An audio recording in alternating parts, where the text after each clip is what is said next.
তো বন্ধুরা আবারও কিছু কথা নিয়ে চলে এলাম। তো আগের ভিডিওয় দেখেছো আমি বলেছি যে পাপ কোনোদিন পাপকে ছাড়ে না। তো আজকে অন্যরকম কিছু কথা বলার পরিকল্পনা রাখছি। তো জানি না কথাগুলো শুনে অনেকে অনেক রকম কথা বলবে। এটা হলো আমার মনের কথা, আমার কথা ভালো লাগলো তাই বলতে চাইলাম, তো বলছি।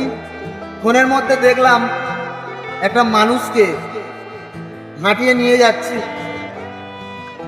তো সোশ্যাল মিডিয়ায় আমি অনেক ভিডিও দেখেছি, মানে কে ডিম ছুঁড়েছে, কে ঢিলা ছুঁড়েছে, মানে যে যেরাম পেরেছে সেরাম কাজ করেছে। তো সত্যি আজ ফলতার ছেলে হয়ে অনেক মানে নিজেকে গর্ব বলে মনে হচ্ছে। তো আমার ফলতাবাসীকে আমি দেখেছি, মনের দিক দিয়ে দেখেছি। সত্যি ফলতাবাসীর মন অনেক অনেক উঁচু আছে।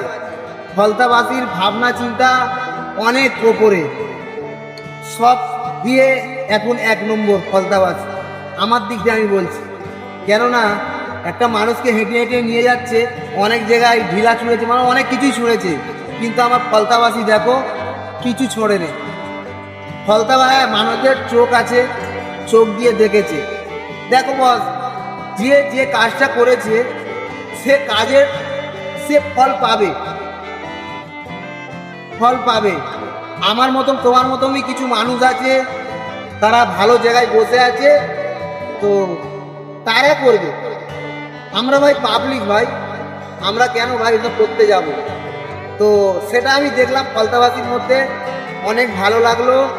আর সত্যি ফলতাবাসী মনের দিক দিয়ে এক নম্বর। আর আমার ভাই যেন কিছু কথা বলেছে যে কি ব্যাপার, এসব কি হচ্ছে। তো সত্যি আমার লাইফে আমার জ্ঞানে আমি অনেক মানুষ দেখেছি, কিন্তু বড় ভাইজান ছোট ভাইজান এনাদের মতো মানুষ এখনো পর্যন্ত আমি দেখিনি। তবে আছে, এনাদের মতো মানুষ আছে, সেটা আমি ফলতাবাসীর মাঝে আজ দেখলাম। ফলতাবাসী চাইলে অনেক কিছুই করতো, এই যে হেঁটে হেঁটে নিয়ে যাচ্ছিল, কিন্তু ফলতাবাসী কিছু করেনি। তো সত্যি বড় ভাইজানের ছোট ভাইজানের মনটা আমি ফলতাবাসীর মধ্যে দেখলাম। তো যাই হোক, একটা জিনিস সবসময় ভেবে চলতে হবে যে আজ আমি পাপ করছি গরমে, কাল কিন্তু সেই পাপটা আমাকে ভোগ করতে হবে। তো সেইভাবেই চলতে হবে, সেটা মাথায় নিয়ে চলতে হবে। তো এটাই হলো মানুষ জীবন। আর সত্যি মন থেকে এই কথাটাও বলছি।